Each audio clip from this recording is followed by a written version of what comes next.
YCP సమస్య కాదు, party ఏ party అయినా తర్వాత.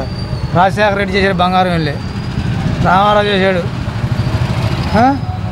కిరణ్ కుమార్ రెడ్డి చేశాడు బాగానే, చంద్రబాబు నాయుడు కూడా బ్రహ్మాండంగా చేస్తున్నాడు పరిపాలన.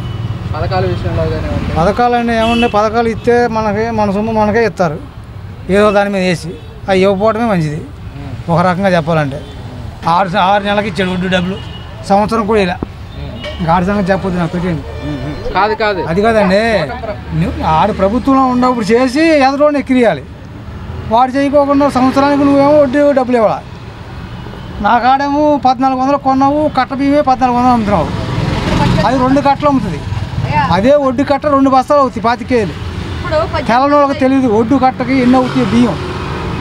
76 కేజీలు నిగర బత్తాయి అయితే సంచి తీస్తే 75 పోను 55 కిలోలు ముడి బియ్యం వస్తాయి. 5 కిలోలు తరుగుపోయినా 50 కిలోలు వస్తాయి. 2 కట్టలు 2 17 ఎంత, అప్పుడు 1600 1700 అమ్ముతుంది. ఒక్క డబ్బులు మాకు ఇచ్చింది.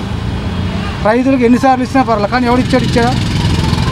అదే జగన్మోహన్ రెడ్డి ఇవ్వలేదు ముందు. అంట ఉపయోగం ఉంది, ముందు ఆయన ఇచ్చి ఎదరోని ఎక్కియాలన్నా. నేను 10 సార్లు పెంచారండి, 2 సార్లు పెంచితే పెంచలేదా చెప్పమానండి. వైసీపీ ప్రభుత్వంలో కరెంటు బిల్లు పెంచలేదా? నూనె ప్యాకెట్ ఎంత టీడీపీ ప్రభుత్వం 120 అమ్మింది, వైసీపీ ప్రభుత్వంలో 200 అమ్మింది. 170 కానించి పైన తక్కువ అమల. దిగిపోయే ముందు 1 నెల 2 నెలలు తగ్గించాడు. మరి 5 సంవత్సరాల డబ్బులు ఎంత వస్తాయి?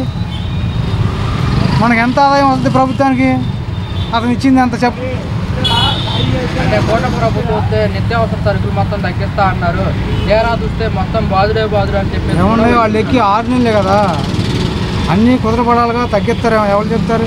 అంతా కేంద్ర ప్రభుత్వం, వాళ్ళదేం కాదుగా.